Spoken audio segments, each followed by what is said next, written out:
देवेंद्र फडणवीस यांनी सभागृहामध्ये जे वक्तव्य केलं त्यामध्ये तथ्य आहे की मी त्यांच्याशी संपर्कात होतो.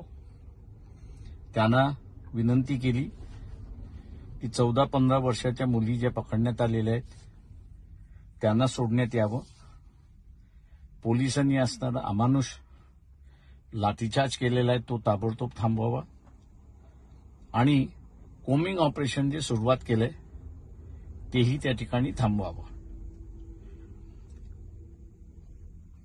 देवेंद्र फडणवीस माजी आणि आयजी यांचा कॉल झाला हेही बरोबर आहे. आयजीने मी लक्ष घालतो असं त्या ठिकाणी म्हटलं.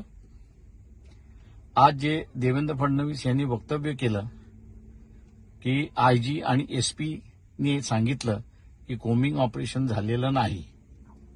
माझं देवेंद्र फडणवीस यांना विनंती आहे की त्यांनी महिला आयोग, त्याच्याचबरोबर SC/ST आयोग आणि ह्युमन राईट कमिशन यांचा जो आयोगाचा रिपोर्ट आहे आणि येईल त्याच्याकडे त्यांनी लक्ष घालावं आणि त्यानंतर आयजी आणि एसपी यांनी त्यांना खरी माहिती दिली का याचा त्यांनी तपास त्या ठिकाणी करावा आणि योग्य कारवाई करावी.